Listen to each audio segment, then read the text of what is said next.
ഞാൻ 6ാം ക്ലാസ്സിൽ പഠിച്ചുകൊണ്ടിരുന്നപ്പോഴാണ് ബെസ്റ്റ് ആക്ടറാണ്. അതുപോലെ തന്നെ അപ്പവും 6ാം ക്ലാസ്സിൽ പഠിച്ചുകൊണ്ടിരിക്കുമ്പോഴാണ് ബെസ്റ്റ് ആക്ടറാണ്. 10ാം ക്ലാസ്സിൽ പഠിക്കുന്ന സമയത്ത് ബെസ്റ്റ് ആക്ടറായി. ഞാൻ എൻ്റെ മകളുടെ പേര് പോലും വിസ്മയം എന്നാണ് കിട്ടി. വിസ്മയ മോഹൻലാൽ എന്നാണ്. എൻ്റെ ജീവിതത്തിൽ സംഭവിക്കുന്ന എല്ലാം വളരെ വിസ്മയമായിട്ടാണ് ഞാൻ കണക്കാക്കുന്നത്. ഞാൻ എൻ്റെ കാര്യം നോക്കുകയാണ്. ഞാൻ ആദ്യമായിട്ട് സിനിമയിൽ അഭിനയിക്കാൻ വന്നതും എത്ര വർഷം 48 വർഷം മുമ്പാണ്. പക്ഷെ അന്നൊന്നും ഇങ്ങനത്തെ കാര്യമൊന്നുമില്ല. അഭിനയിക്കാൻ വന്നു, അഭിനയിച്ചു, അടുത്ത സിനിമയായി.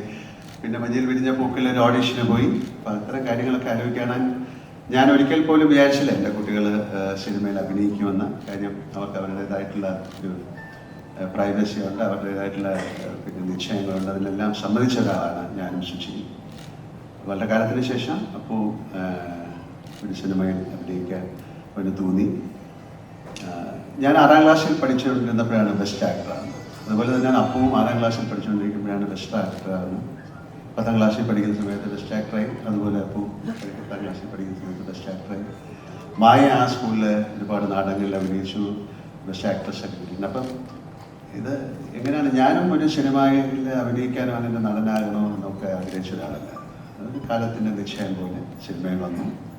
എന്നെ എൻ്റെ കൂടെ ഇവിടെ ഇരിക്കുന്ന നിങ്ങളൊക്കെ തന്നെയാണ്, ഇരിക്കുന്ന ആൾക്കാർ തന്നെയാണ് ഒരു സിനിമ നടനാക്കിയത്. ഇത്ര നാൾ കൊണ്ട് നടന്നു, 40 ഇയേഴ്സായി. അതുപോലെ എന്തെങ്കിലും ഒരു ഡിസിഷൻ ഉണ്ടാകും, ഒരു പ്രീ ഡിസ്റ്റൈൻ എന്നൊക്കെ പറയുന്നതിൽ ഞാൻ വിശ്വസിക്കുന്നു. ഇതൊരു ഞാൻ എൻ്റെ മകളുടെ പേര് പോലും വിസ്മയം എന്നാണ് കിട്ടി. വിസ്മയ മോഹൻലാൽ എന്നാണ് കാര്യം. എൻ്റെ ജീവിതത്തിൽ സംഭവിക്കുന്ന എല്ലാം വളരെ വിസ്മയമായിട്ടാണ് ഞാൻ കണക്കാക്കുന്നത്. ആക്സിഡൻ്റായിട്ടാണ്. മായയ്ക്കും അതുപോലെ പെട്ടെന്ന് ഒരുപാട് കാര്യങ്ങൾ പഠിച്ചാണ്. അപ്പം ഒരു സിനിമയിൽ അഭിനയിക്കണം എന്നൊരാഗ്രഹം പറഞ്ഞു. അഭിനയിക്കണം എന്നാഗ്രഹം പറഞ്ഞാൽ നമുക്കതിനുള്ള എല്ലാ സൗകര്യങ്ങളും ഉണ്ട്. സിനിമയിൽ അഭിനയിക്കുക എന്ന് പറഞ്ഞാൽ അത്ര എളുപ്പമുള്ള കാര്യമല്ല. പക്ഷേ ഞങ്ങൾക്ക് അതിൻ്റെ ഒരു പാരഫെർനാലിയ ഉണ്ട്, ഞങ്ങൾക്ക് പ്രൊഡക്ഷൻ ഹൗസ് ഉണ്ട്, ഞങ്ങൾക്കത് വളരെ വർഷങ്ങളായിട്ട് നടത്തിക്കൊണ്ടുവരുന്ന ഒരു കമ്പനിയുണ്ട്, ആൻ്റണി പെരുമ്പാവൂരുണ്ട്. ഇതിനൊരു വലിയ സപ്പോർട്ടുണ്ട്. അപ്പം അങ്ങനെ നോക്കിയപ്പോൾ അങ്ങനെ ഒരു സബ്ജക്റ്റ് കിട്ടി. അപ്പോൾ അതിലാ കുട്ടി അഭിനയിക്കാം. അതിൻ്റെ പേര് തന്നെ തുടക്കം എന്നാണ്. ഇത് സിനിമയിൽ അഭിനയിക്കുക എന്ന് പറയുന്നത് അത്ര ഈസി ആയിട്ടുള്ളൊരു കാര്യമല്ല, എല്ലാവർക്കും അറിയാം. അതിന് ഭാഗ്യം എന്ന് പറയുന്നത് അതിൻ്റെ ഒരു വാക്കിൽ വഴി നമുക്ക് കൂടെ സഞ്ചരിക്കുന്ന ഒരുപാട് നല്ല ആൾക്കാരുണ്ടാവണം.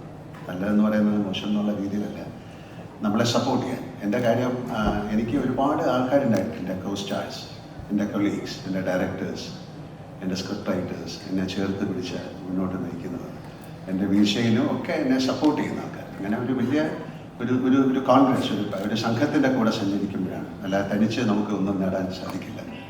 സിനിമയിൽ പോകും അത്ര നല്ല അഭിനേതാവാണെങ്കിലും അയാൾക്കൊരു പ്ലാറ്റ്ഫോം കിട്ടണം, നല്ല സബ്ജക്റ്റുകൾ കിട്ടണം, നല്ല കൊളീഗ്സ് കൂടെ അഭിനയിക്കുന്ന ആൾക്കാരുണ്ടാകണം. അപ്പോൾ അത്തരത്തിൽ ആ കുട്ടിക്ക് ഒരു ഭാഗ്യം ഉണ്ടാകട്ടെ എന്ന് ഞാൻ പ്രാർത്ഥിക്കുന്നു. അതുപോലെ തന്നെ അപ്പോൻ്റെ ഒരു സിനിമ ഇന്ന് റിലീസാകുന്നത്. അപ്പോൾ ഇത് വളരെ ആക്ഷനിലായിട്ട് സംഭവിച്ചൊരു കാര്യമാണ്. അപ്പോൾ രണ്ടുപേർക്കും, ഒരു അച്ഛൻ എന്ന നിലയിലും ഒരു ആക്ടർ എന്നുള്ള നിലയിലും ഈ ഫ്രറ്റേണിറ്റിയുടെ പേരിലും ഞാൻ അവരെ രണ്ടുപേരെയും ആശംസിക്കുന്നു, അഭിനന്ദിക്കുന്നു സ്നേഹപൂർവ്വം.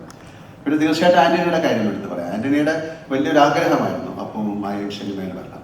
അപ്പം ഞാൻ പറഞ്ഞു അതൊക്കെ അവരുടെ ഇഷ്ടമാണ്. ഞാനൊരാളെ പിന്നെ സിനിമയിൽ കൊണ്ടുവന്ന് എനിക്ക് ചെയ്യാവുന്ന ഒരുപാട് ലിമിറ്റേഷൻസ് ഉണ്ട്. അവർ ദേ ഹാവ് ടു പ്രൂവ് അല്ലേ, അവർ തന്നെ സ്വന്തമായിട്ട് അവരുടെ കഴിവ് തെളിയിച്ച് മുന്നോട്ട് പോകാനുള്ള ഒരു ഇന്ധനം, ഒരു കാറ്റലിസ്റ്റായിട്ട് എനിക്ക് പ്രവർത്തിക്കാം.